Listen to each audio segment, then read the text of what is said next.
이번에 다룰 부분은 진흥왕의 영토 확장과 가야의 멸망입니다. 역사책 61쪽을 펼쳐봅시다. 버풍왕의 뒤를 이어 10살짜리 아이가 왕위에 올랐는데 그가 바로 진흥왕입니다. 처음 삼국시대를 배울 때 6세기 신라의 전성기를 이끌었다던 그 왕입니다. 진흥왕 때를 본격적으로 얘기하기 전에 옛 이야기를 하나 하겠습니다. 버풍왕 때부터 신라는 아름다운 여인들을 뽑아서 원화라고 부르며 그들에게 도덕을 가르쳤는데 두 여인 사이에 질투가 생겼고 원화도 없어졌습니다. 진흥왕이 왕위에 오른 뒤 여인들 대신 귀족 소년들 중 뛰어난 이들을 화랑으로 뽑아 도덕을 널리 퍼뜨리게 했습니다. 화랑들은 자기를 따르는 무리들을 이끌고 전쟁터에 나가 싸우기도 했는데 우리가 아는 화랑이 진흥왕 때부터 시작됐습니다. 당시 화랑들은 요즘의 아이돌 스타들처럼 인기가 높아서 귀족이건 평민이건 수많은 사람들이 그들을 따랐는데요. 신분 차별이 있었던 신라 사회의 불만을 잠재우는 역할도 했지요. 화랑 그리고 버풍왕 때부터 받아들인 불교로 나라 사람들의 마음을 하나로 통합한 진흥왕은 본격적으로 영토를 넓히는 데 나섭니다.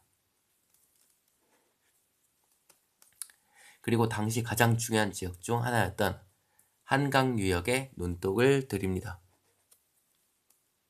당시 한강 유역은 고구려 장수왕 때부터 고구려 땅이었는데 고구려에서는 여러 귀족들이 편을 갈라 싸우는 등 굉장히 어려운 시기를 맞이했습니다. 진흥왕은 이때를 틈타서 역시 이 지역을 되찾으려 했던 백제의 성왕과 연합해서 551년에 고구려군을 몰아내고 한강 유역을 나눠 가집니다. 그러나 2년 뒤 신라군은 한강 유역의 백제군을 몰아내고 이 지역을 전부 차지해버리죠. 분노한 백제 성왕은 대군을 이끌고 직접 신라를 공격하다 관산성 전투에서 전사했습니다. 잠시 59쪽으로 돌아가겠습니다.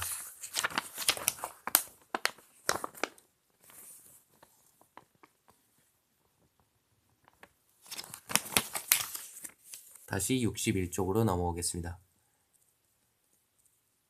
백제 사람들은 큰 충격에 빠졌지만 신라는 한강 유역도 얻고 백제왕도 죽이는 등 큰 승리를 거두어 드디어 전성기를 맞이하게 됩니다.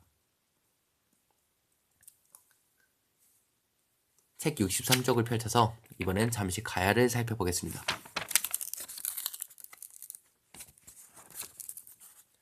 가야는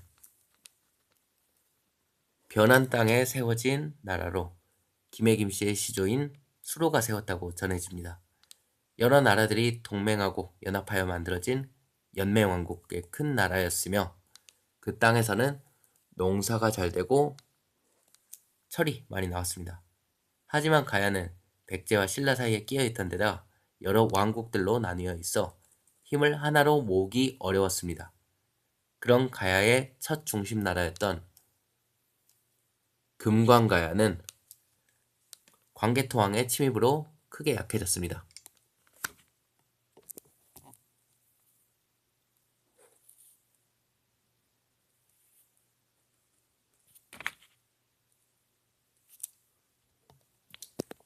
이번엔 책 64페이지를 살펴보겠습니다.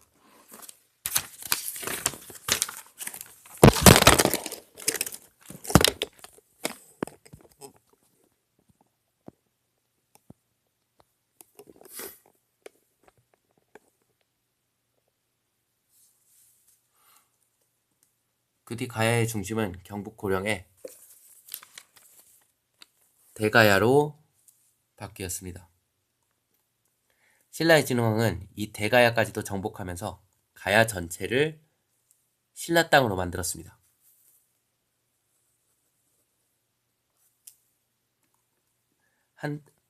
한때 전성기를 맞이한 고구려가 광개토 왕비, 충주 고구려비를 세워 넓힌 영토를 자랑했었죠. 그 사실을 떠올리며 61페이지로 돌아가겠습니다.